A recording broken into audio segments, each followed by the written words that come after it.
Pekný večer všetkým. Vítam vás na webinári Umenie vonku, ktorý je súčasťou série webinárov Učenie vonku prakticky. Moje meno je Ivana Poláčková a tento webinár sme pre vás pripravili v Centre environmentálnej etickej výchovy Živica v spolupráci s platformou Hurávon, ktorej snahou je propagovať možnosti vyučovania vonku a zmysluplného vzdelávania sa vonku. Takže dnes sa dozviete všetci milovníci umenia a výchovných vzdelávacích predmetov o tom, ako sa tieto predmety dajú preniesť von a ako sa dajú učiť a vzdelávať deti aj v aktuálnej neľahkej koronovej situácii. A ja som si na dnešný webinár pozvala dve veľmi zaujímavé hostky, keďže tento webinár Hurávon realizuje v spolupráci s Komenského inštitútom a s Učiteľom Slovenska. Tak tu máme dve hostky. Prvá z nich je Františka Feherová. Je to absolventka Komenského inštitútu a pedagogička, ktorá vyučuje na gymnáziu Štefana Mojzesa a zároveň na základnej umeleckej škole v Moldave nad Bodvou. Ahoj Františka, vidíme sa.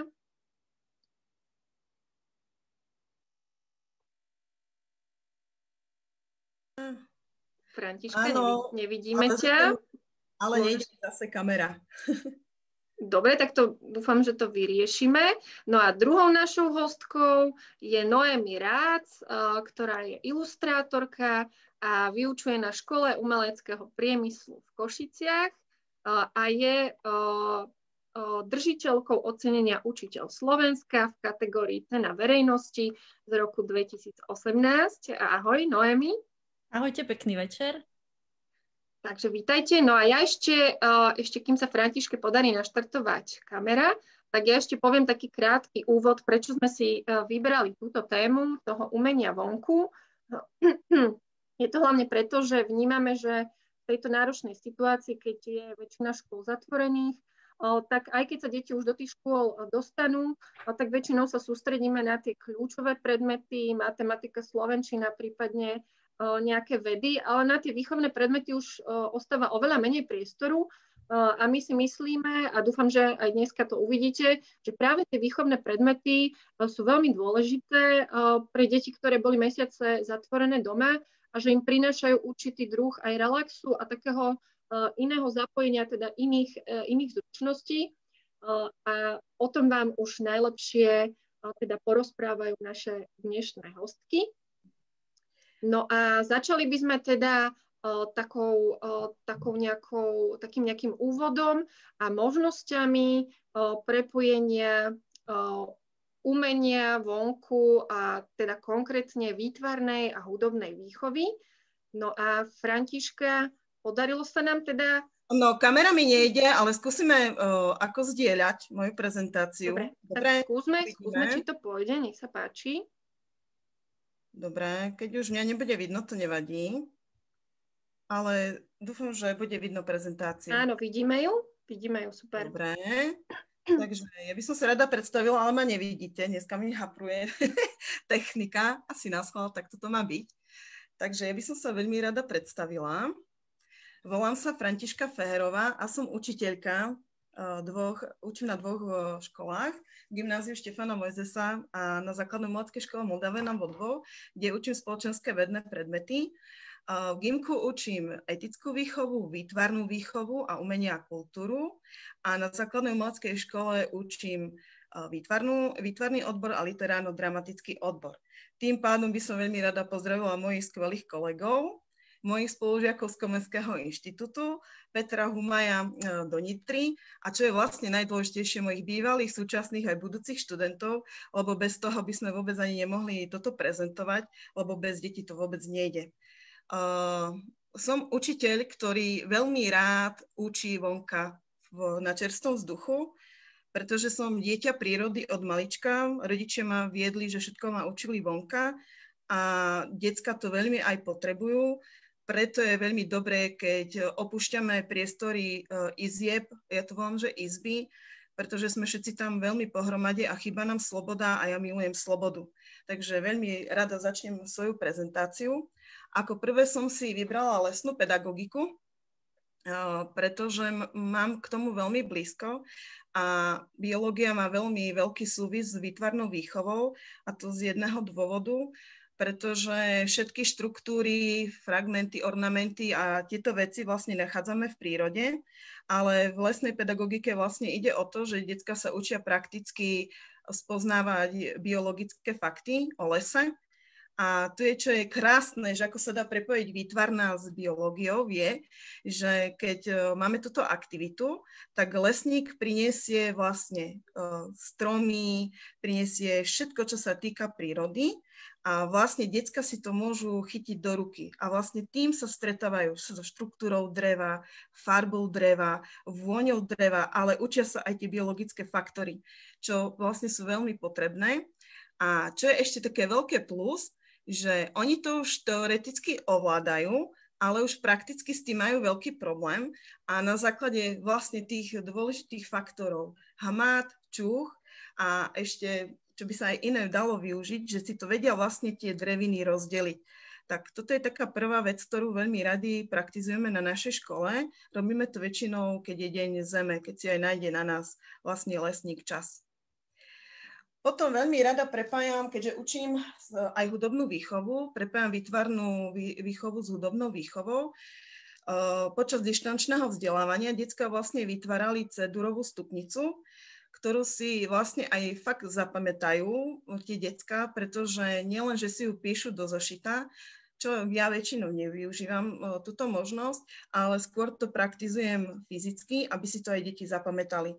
Dostali vlastne za úlohu, že mali si pripraviť jednoducho materiály prírodného charakteru a z toho vlastne mali vytvoriť tú C-durovú stupnicu. Tým pádom si zapamätajú, že ako to technicky má fungovať, vyzerať, ale technicky sme to nemohli zahrať, lebo proste odohrávalo sa to vonka v prírode.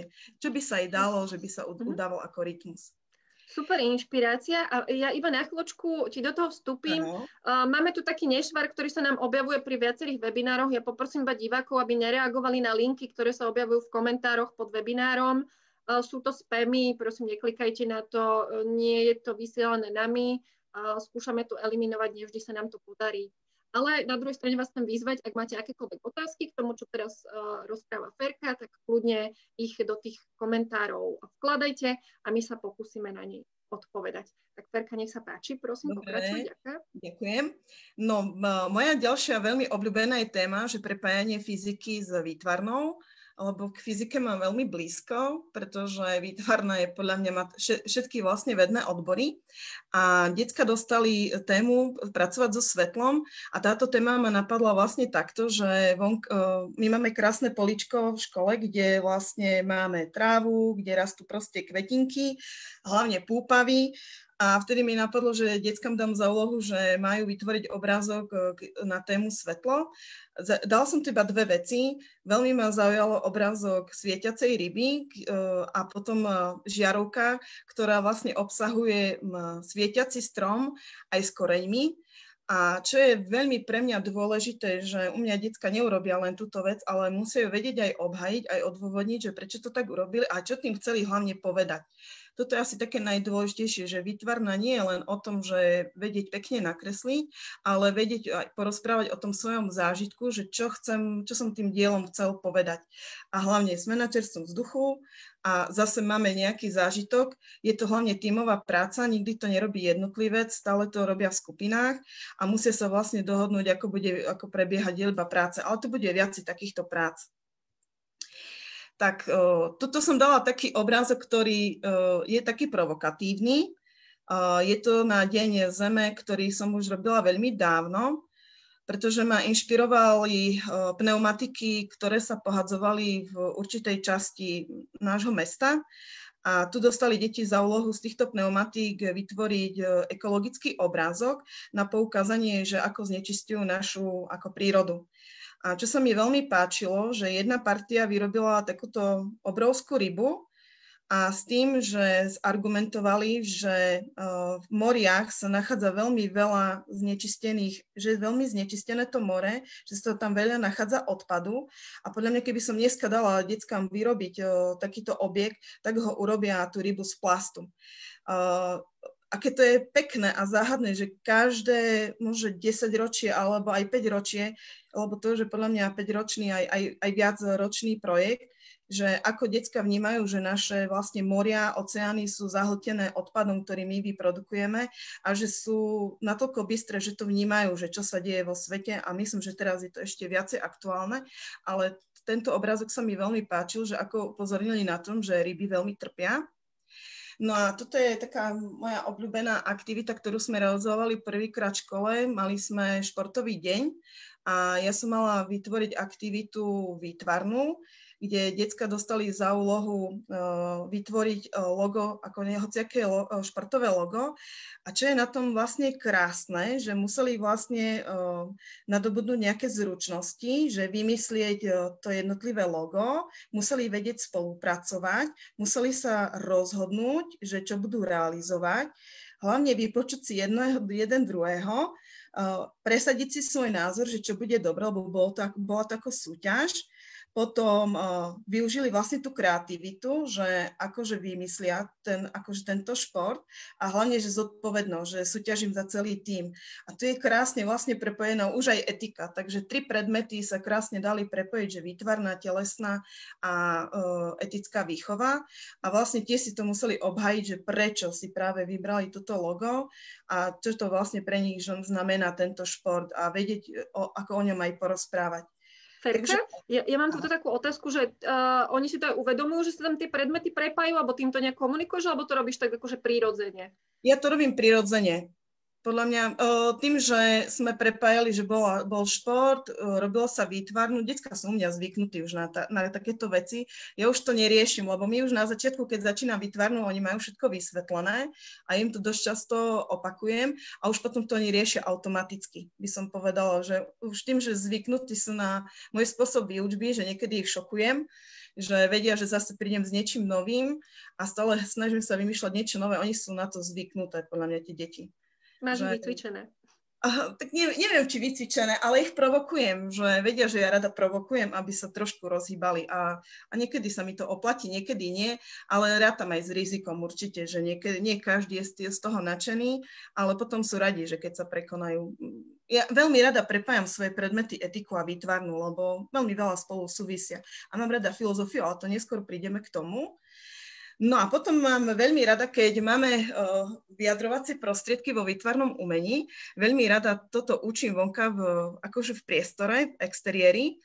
A napríklad tu som dala len príklad, že gradácie a rytmusu. A ja som povedala jednoducho deckám, že postavte sa, ako sa máte pozdraviť na telesnej výchove. Automaticky sa chlapci postavila a sme hľadali, že čo to môže znamenať v reálnom, prirodzenom akože prostredí, kde to môžeme nájsť. Tak už hneď sa chytili toho, že to ako keď dávame si hlas na rádiu, keď teplomer stúpa, tak sú vyborné, že volá sa to gradácia. A potom ešte mali hľadať vlastne v prírode, že kde sa to môže nájsť.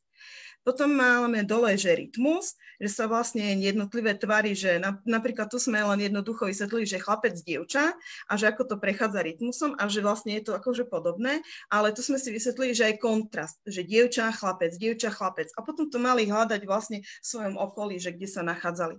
To je taký prvý príklad, keď robím s malými, že keď to mám príjmu, tých najmenších. No a potom s veľkými už robím tak, že tí si starší, chodíme do mesta fotiť, lebo už tieto veci ovládajú, ale minulý rok som využila, že na školskom dvore mali pracovať len čisto s prírodnými materiálmi a tu som vlastne len môžete vidieť, že gradácia, že vlastne dávali listy od najmenšieho po najväčší, alebo kameň, alebo trávu a tu mali symetriu, že proste som im povedala, že čo je symetria, oni to vedeli a vlastne si hľadali tieto dané predmety. No a už potom tie si vyskúšali pracovať so svojím telom a tu vlastne vidíte chaos. Stále bol určený jeden člen, že ktorý to bude organizovať, lebo niekto musel byť tým hlavným organizátorom, aby si vedel dať do poriadku svojich spolužiakov. Ja som bola len pozorovateľ.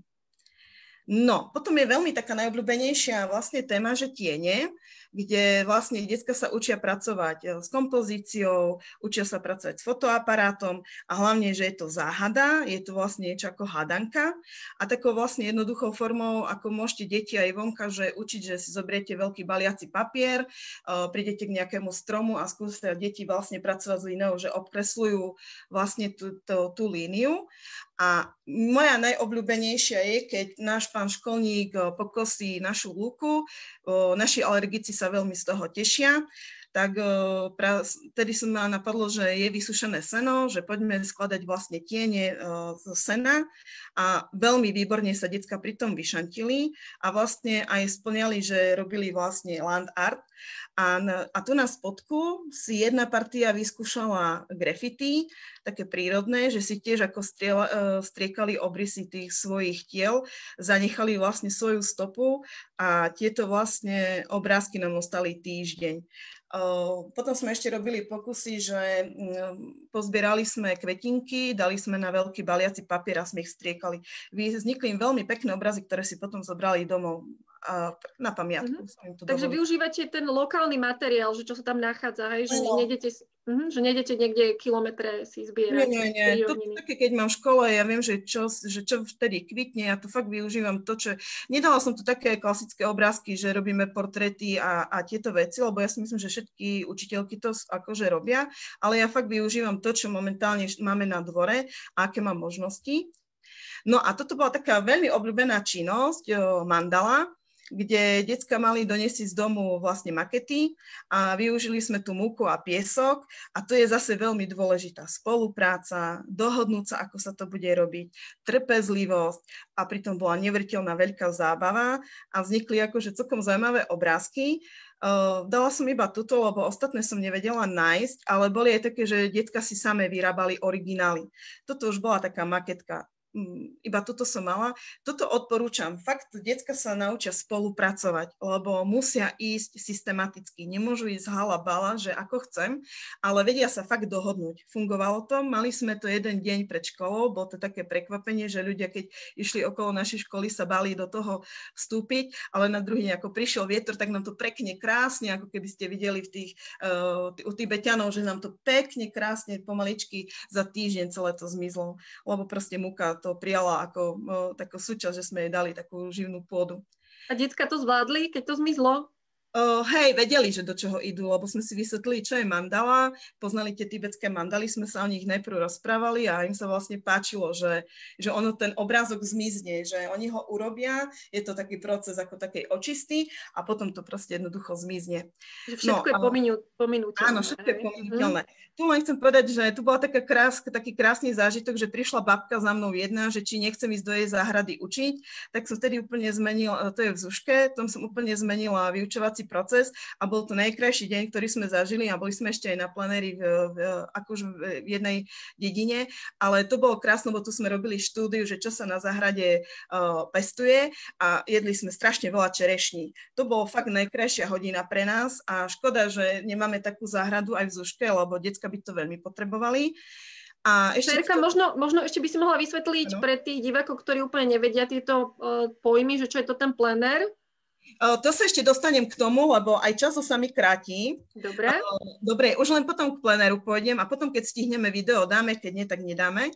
No a ja som ešte chcela ukázať, že ja s väčšími už pracujem také, že s ich telom a dávam im také ťažké úlohy. A tu mali za úlohu vyrobiť detské ihrisko sami zo seba a bola to fakt výborná zábava, sme sa neuveriteľne nasmiali, to bolo veľmi dobré.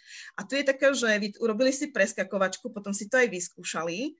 Potom tu je, že šmýkalka, že napodobňovali šmýkalku. Tu je ten kolotoč, ktorý deti sa veľmi radi akože točia. A potom si decka nenechali ujsť u rampu pre skaterov.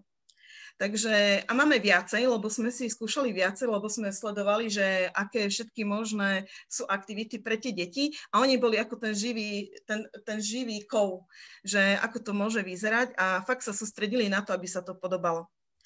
Super. A už nám prišli k tomuto prvé otázky, že ak by som na to mohla nadviazať, že akými farbami ste striekali na trávu? Tam si teda spomínal, že ste s tými... Akrylové spreje sme použili. A ono to potom nejakým spôsobom To nie je veľmi ekologické, to bol len taký prvotný nápad, že vyskúšame na tráve, ale už potom som robila všetko na papier. Preto som povedala, že nie je to veľmi ekologické. Bol to taký prvý spontánny nápad, že vyskúšame si to zanechať, že zanechávame stopu, a už potom sme všetko realizovali na papier. Lebo... A je aj nejaká alternatíva taká prírodná, že vedela by si predstaviť, že čím by sa to dalo nahradiť? Áno, prášková farba je. To sa dá namiešať, čo sa vlastne miešajú akože keď pigment, čo sa dáva do farieb, ono sa to dá pekne ako rozriediť s vodou a dá sa to dať do práškového systému. Len deti si chceli fakt vyskúšať ten originál spray, proste chceli zažiť to graffiti, ale toto bola jediná taká nevýhoda, že som fakt striekala na tú zem, a už potom robili fakt robíme už na baliaci papier, aby to neničili sme prírodu. No a toto je plenery. Čo je plener? Bude o tom ešte rozprávať Noemi. Je to vlastne je to maľba v prírode, väčšinou to majú stredoškoláci, ale ja som si to zobrala zo svojej školy do gymka a ja to volám, že to je u nás relaxačný prostriedok, kde idú decká, ktoré majú radi výtvarnú a proste kde si môžu oddychnúť a realizujem to už 15 rokov, každý rok a stále im dávam nejakú konkrétnu tému a tu boli napríklad, sme boli na Playsoch, sme mali tému experimenty, alebo genius loci, alebo vidieť neviditeľné, zrkadlo.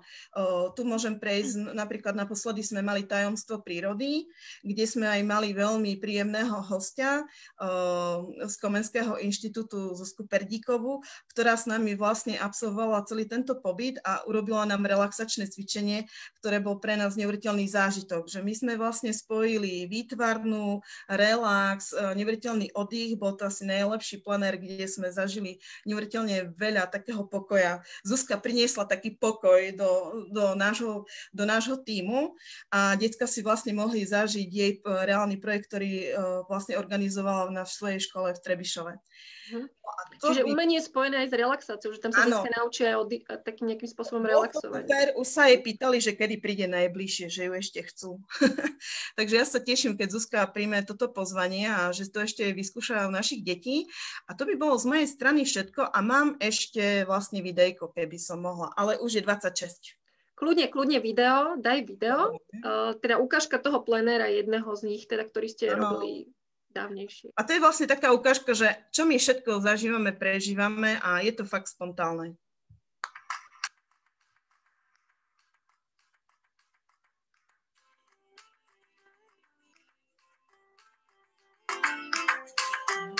Terka, musíš ešte zavrieť toto, aby sme tú prezentáciu zavrieť a spustiť video. Áno, moment, prepáčte. Dneska... Mi ešte stále zdieľa prezentáciu. No, tak skúsu zavrieť, ale môžeš ju... Tak, super. A teraz... Dobre, počkajte. Dobre, a teraz skúsim zdieľať ďalšiu obrazovku. No, dneska mi technika nejde. Už vidíme. Dobre, super.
Dobre, bonus už nedám, keď vám nebude vadiť.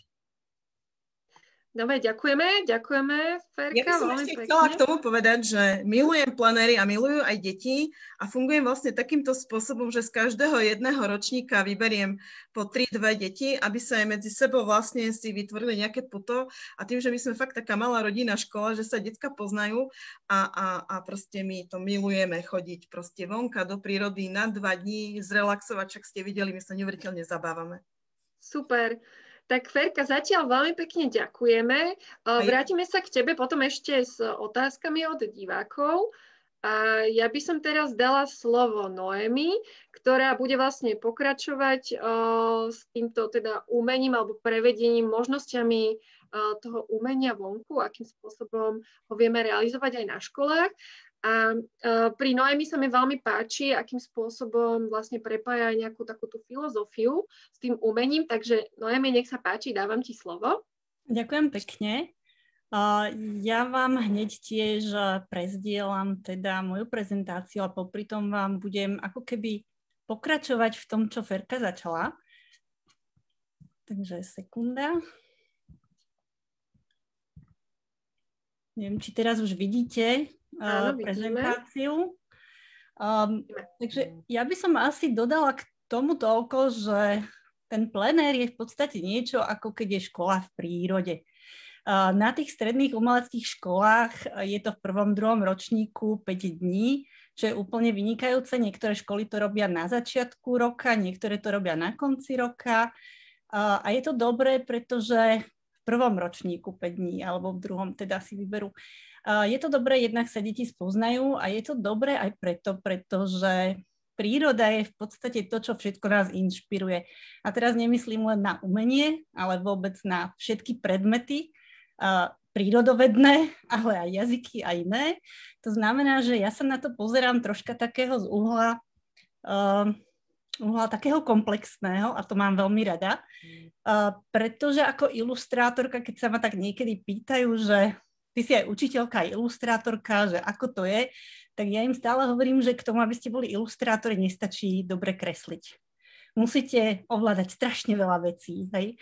No a prvé, čo by som možno povedala, bude to troška také na zamyslenie, možno tie moje slajdy, že poďme sa pozerať na svet a poďme sa na ňo pozrieť tak troška inak. A všetci to robíme. Potrebujeme to preto, aby sme boli kreatívni, aby sme mohli fungovať aj v tom našom reálnom živote, či už to je technické, v tej svojej práci. To znamená, určite ste niekedy ležali na tráve a pozerali na tie mraky a videli ste v nich krásne obrázky a možno vás niečo napadlo, možno ste práve vyriešili problém len tým, že ste si na chvíľku oddychli a vypli ten ubehaný svet v tej hlave. No a v podstate k tomu, aby sme sa na svet pozerali, možno potrebujeme hľadáčik, možno nie. Hľadáčik je to malé čierne niečo, čo tam vidíte, čo dievčatko drží a cez to sa pozerá na nejaký objekt, ale ten hľadáčik môže mať rôzne tvary.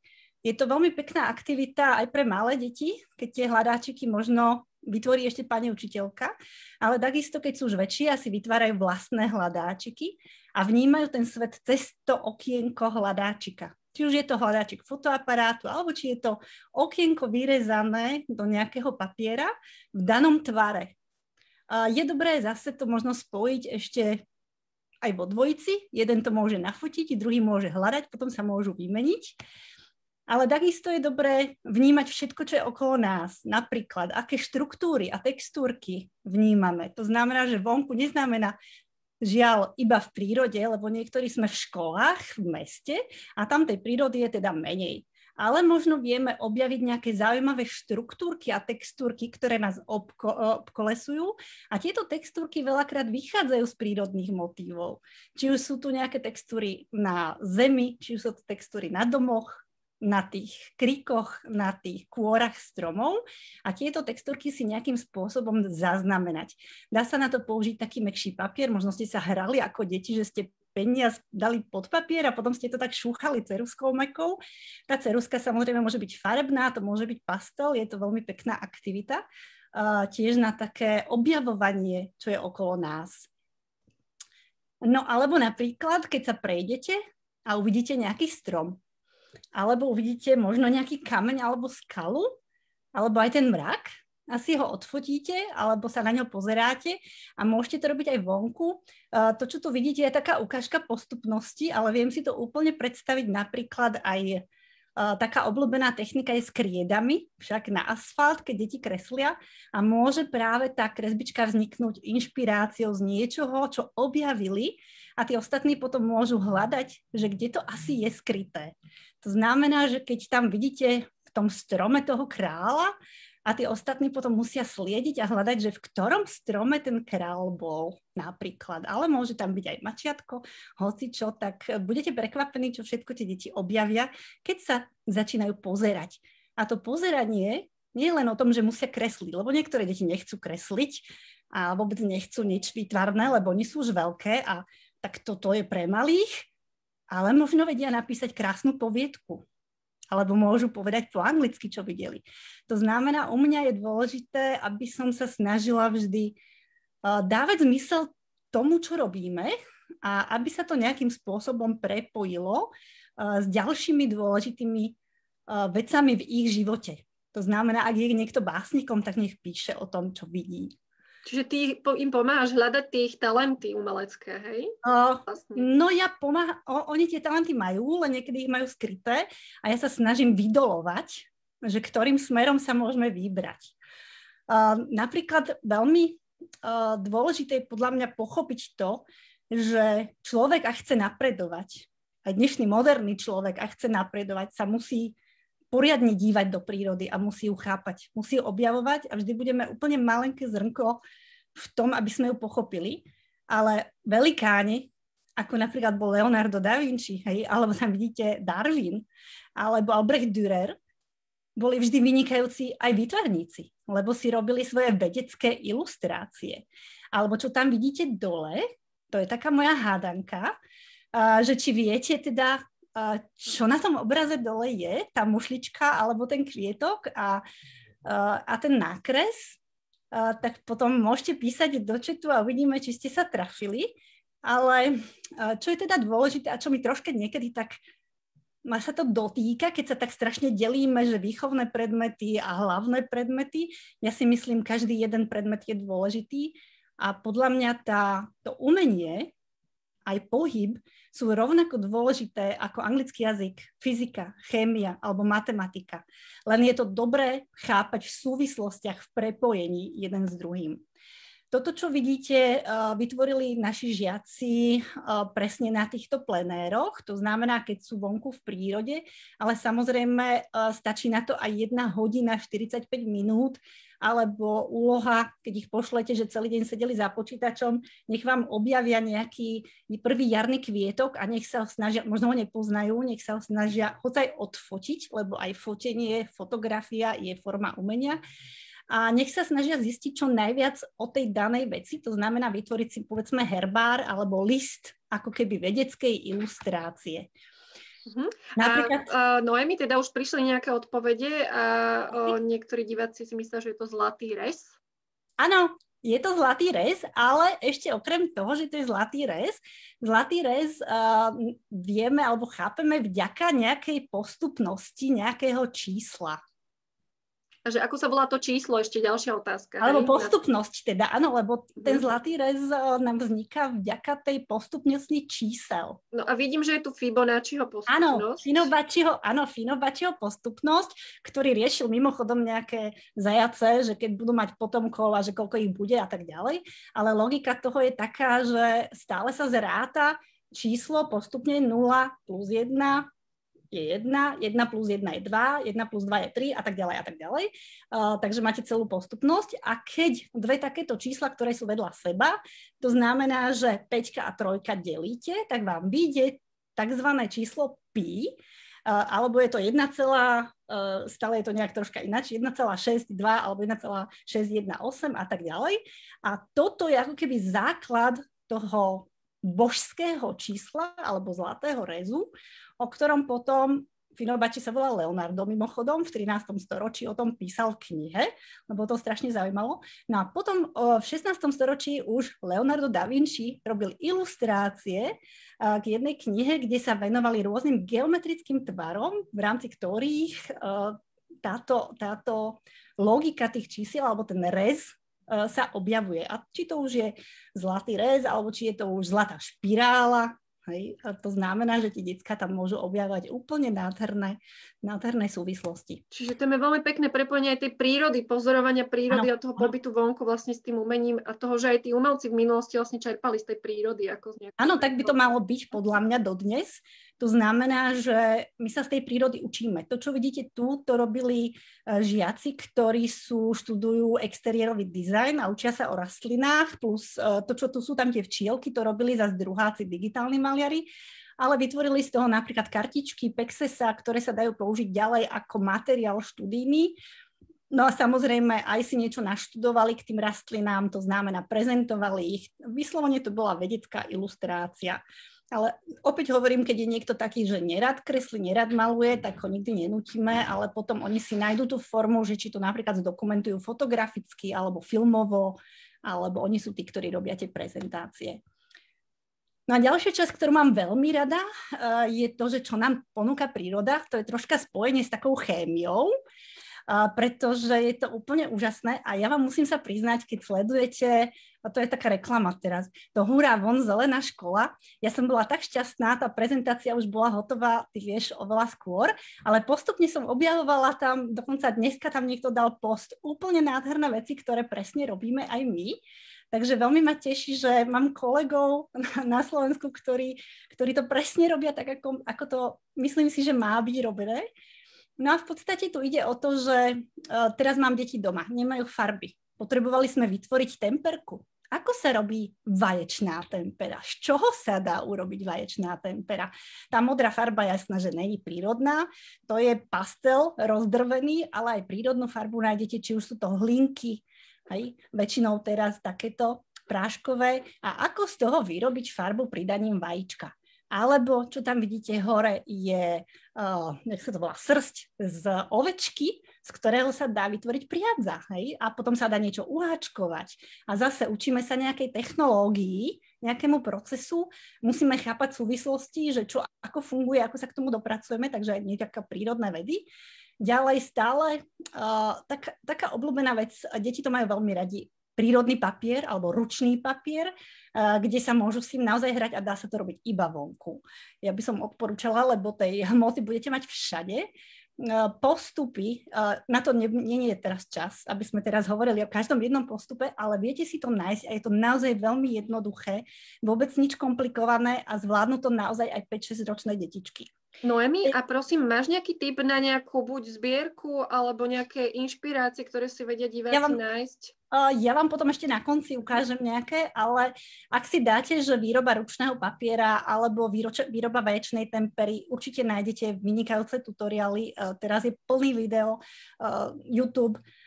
Niektoré sú po anglicky, ktorí viete po anglicky a toto je ďalšia vec. Môžu deti hľadať in English alebo in Deutsch, hej, a hľadať, že či to vedia preložiť, ako to treba robiť ten recept. Čo tam vidíte v tej krabičke je uhlík. Naše deti si vyrobili vlastný uhlík. Hej? To znamená, pozbierali prútie z vrby, očistili to, dali to do alobálu, dali to do krabice, vypálili to a mali uhol, s ktorým kreslili. Alebo príroda nám dáva modely. To znamená, chceme niečo kresliť. Našli sme niečo, čo si môžeme nakresliť. Čo to mohlo byť? Aké zviera? Alebo inšpirácia pre módnu tvorbu. Toto mám z YouTube, to nie je naše. Zvieratka, toto robia módni návrhári bežne, že sa inšpirujú nejakými zvieracími nádhernými motívami a štruktúrami.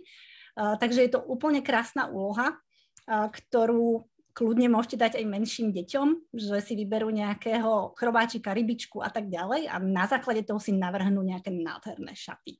Budete sa tešiť, budete chcieť tie šaty mať.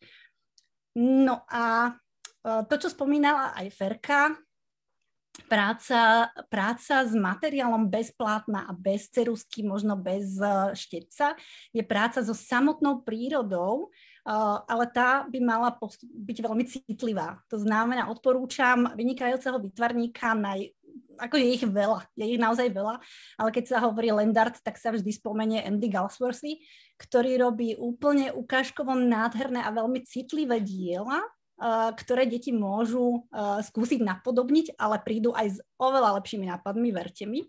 Alebo napríklad Giuseppe Arcimboldo, ktorý používal rôzne materiály, a či už to bude zelenina, ovocie, či už to budú kvetinky, či už to budú listy, hej, a vytvárať z nich nejaké obrazy alebo kamienky. Toto, čo vidíte teraz, to sú ukážky tak našich žiakov, tiež to vzniká aj na plenéri, tam chlapík, zase treba k tomu troška fyziky však, že aby to tam držalo a balans a rovnováha, môžu aj niečo rátať, pritom matematici by niečo vymysleli určite. Tá spolupráca by bola úplne super, nielen medzi predmetmi alebo medzi učiteľmi, to tak len pošepkám. A tým pádom aj ten matematikár pochopí, že tá výtvarná výchova je dôležitá, alebo ten fyzikár, alebo ten biológ.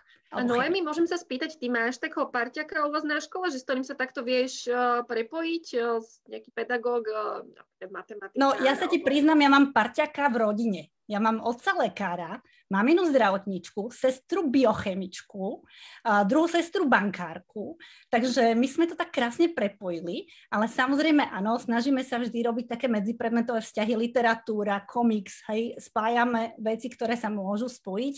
Naši 3Dčkári v podstate sú takí, máme tam aj takého, že technika, informatika, tak ale potrebujem, aby to bolo aj výtvarné umenie, ale to je troška iná škola. Ja myslím, že máme asi viacej poslucháčov, ktorí nás pozorujú, ktorí nie sú zo školy umeleckého priemyslu, takže ja som sa to snažila dať do takej polohy, aby sa to dalo spojiť s deťmi. Napríklad, čo sa týka kamienkov, pravdepodobne viete, malovanie na kamienky, to je úplne že úžasná vecička, to tu teraz ani nemám, ale napríklad dá sa robiť aj taká vec s malými deťmi, že obkreslíte kamienky na papier, potom tie kamienky dáte do misky, ale oni sa musia trafiť a tie kamienky dávať späť do tých daných tvarov, že či vedia nájsť ten tvar toho daného kamienka. Ak im to chcete zľahčiť, môže ten obrys byť povedzme červený a ten daný kamienok nafarbený temperkou napríklad na červenú farbu. Ale nádherné sú tu... Ak ti môžem do toho teda vkročiť, my sme teda zaznamenali v Hurá von takú veľkú aktivitu práve s týmito kamienkami, ktoré ty ako spomínaš. Mali sme o tom dlhú debatu, že teraz to naozaj objavuje tým, že ľudia majú obmedzený nejaký ten rádius, kde môžu chodiť von.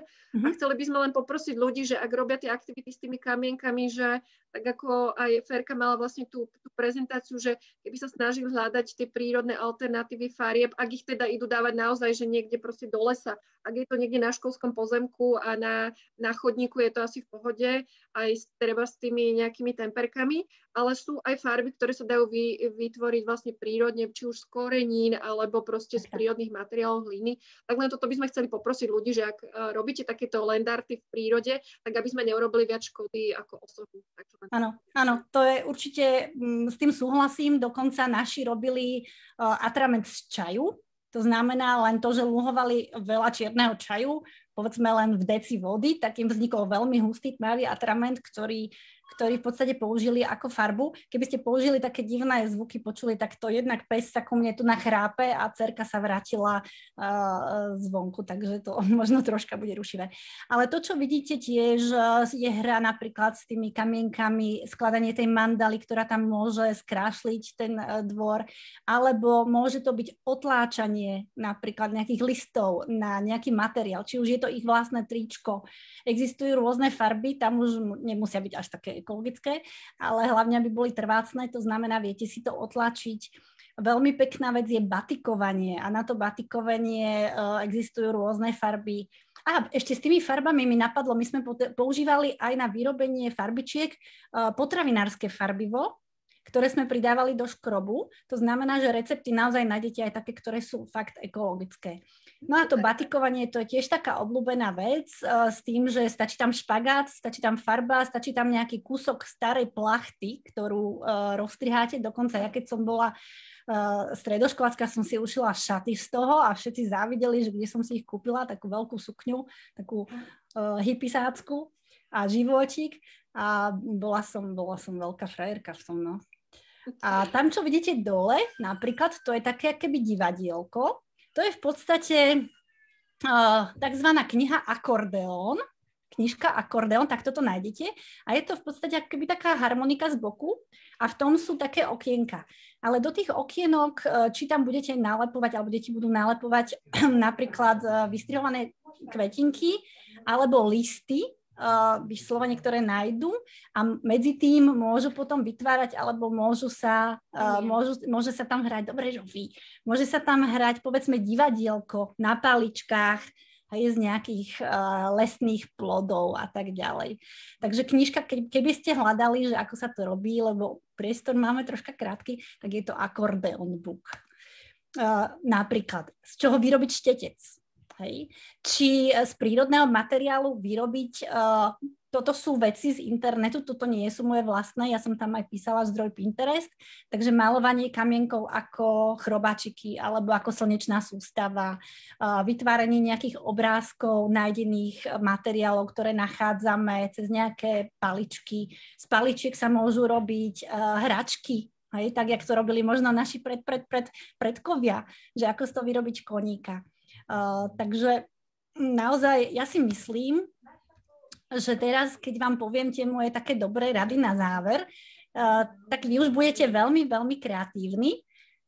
Sú to také moje dobré rady pre vás. Takže jedna vec, že to, čo som už spomínala, že umenie, alebo to nemusí byť len výtvarné umenie.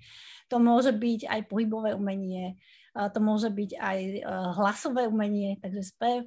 To je v podstate stále kamarát s ostatnými predmetmi. Či už sú to jazyky, či už je to fyzika, chémia, biológia, depis, tak stále sa snažte nájsť, alebo pre tých vašich žiakov, čo ich baví. Takže keď je niekto perfektný chemik, tak mu vymyslíte niečo, čo pre ňo bude mať zmysel v spojení s tou chémiou alebo s prírodnými predmetmi. Neexistujú rovnaké skupiny. To znamená, že ak používam nejakú aktivitu v nejakej skupine, vôbec nie je isté, že v druhej skupine to bude fungovať. Dokonca, keď mám v jednom ročníku 2 skupiny, ani pri tých 2 skupinách to už nefunguje.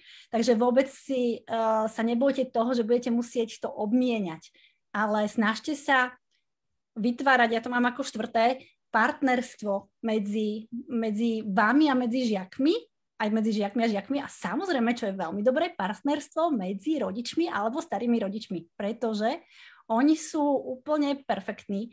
Veľakrát ovládajú také techniky a také remeselné figle, ktoré tie deti potom s hrdosťou donesú do školy a vám povedia, ale náš detko vie vyrobiť taký medovníček, alebo teda babka, možno detko vyrobil formu na medovníček, že to budete chcieť vyskúšať aj vy. No a dôležité je, čo je váš cieľ, kam smerujete, čo chcete na tej hodine. Chcete, aby ste sa cítili dobre? Chcete len sa prejsť, nadýchať sa čerstvého vzduchu, pozorovať prírodu? Možno sa o nej rozprávať? Veľakrát mi hovoria, že 5-ročné deti nevedia ešte kresliť. Vedia, len vy ich musíte naučiť pozerať sa. To znamená, že 5-ročné dieťa príde, nakreslí mi žirafu. Neviem. Akože nevieš, ty si výtvarnička. Neviem, poďme sa pozrieť, ako vyzerá žirafa. A keď sa dá, tak choďte do zoologickej záhrady. Ak sa nedá, tak sa pozrite na obrázku a rozprávajte sa o tom, čo tam je. Vidíme 4 nohy, vidíme dlhý krk. Aký je dlhý? Je dlhší ako jeho nohy? To znamená, naučte sa spoločne s deťmi objavovať alebo vidieť. Nielen sa pozerať, ale vidieť. No a samozrejme otázka je moderné technológie. Tu mi hovorila naša krásna moderátorka, že mám ukázať nejaké digitálne techniky. Nie, neukážem vám žiadne digitálne techniky, lebo áno, dá sa malovať aj v počítači, dá sa malovať aj na tablete, dá sa filmovať aj teda mobilom, ale ja by som bola rada, keby sme zapojili ruky. Pretože ak pracujeme s rukami, tak zapojíme aj mozog. Kým nepracujeme s rukami, ten nástroj, mala som takého perfektného pána profesora, ktorý povedal, pán profesor Hediši, že to je jedno, čím budete malovať, ak viete ako. Môže to byť aj, toto nemôžem povedať, čo to môže byť, len musíte vedieť ako. No a tam mám v zátvorke také, že úľuv. Určite viete, čo je úľuv.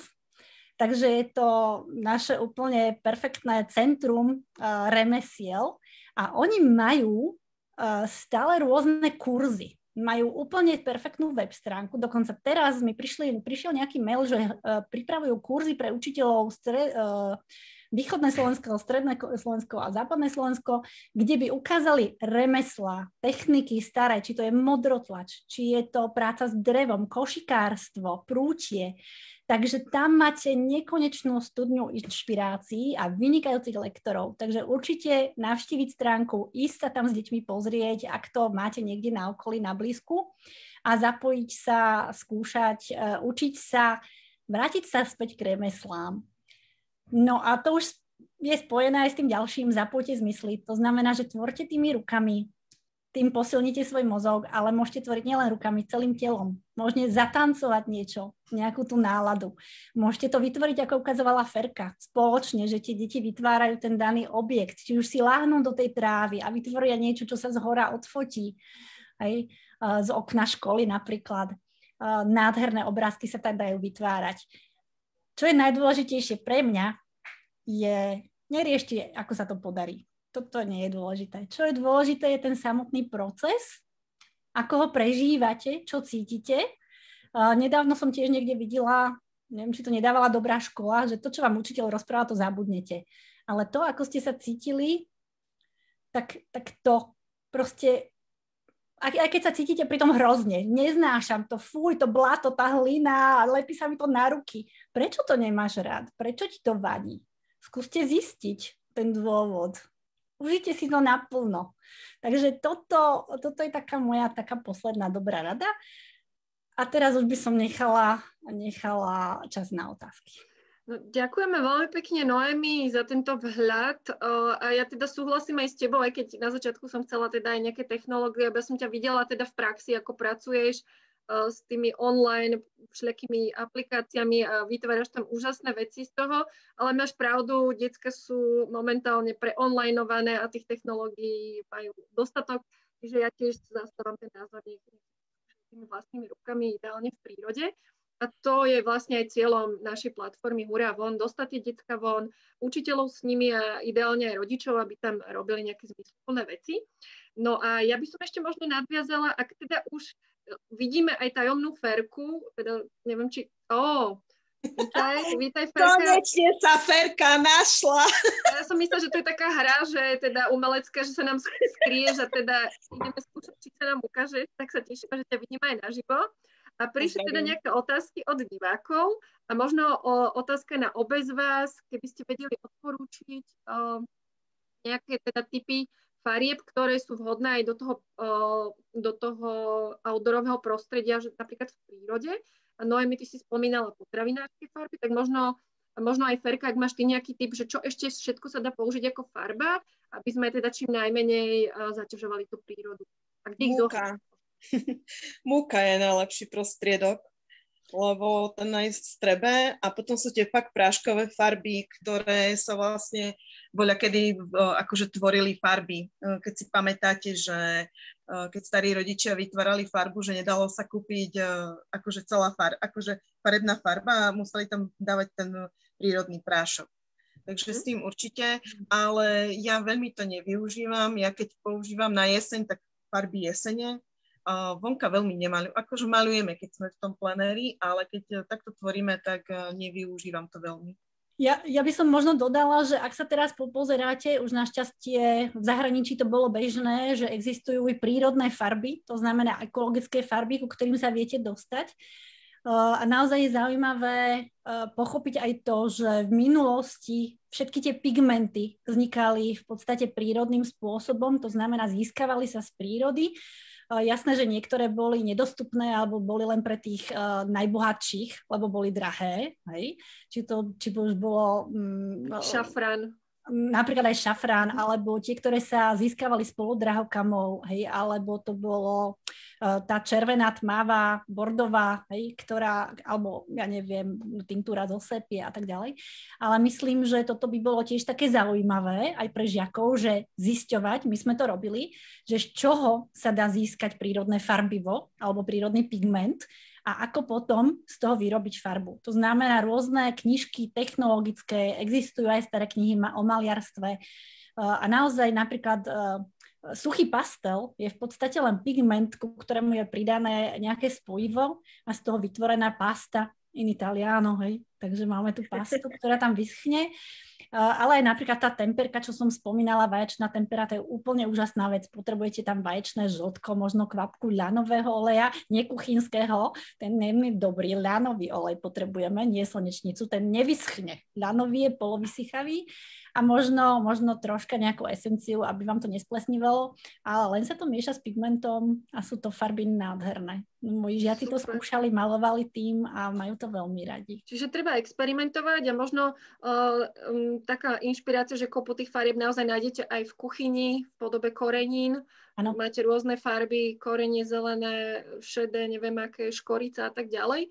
A možno ďalšia inšpirácia, ak vás to zaujíma, tak nájdete aj na našej facebookovej skupine, ktorá sa volá Hurá von, učíme sa vonku.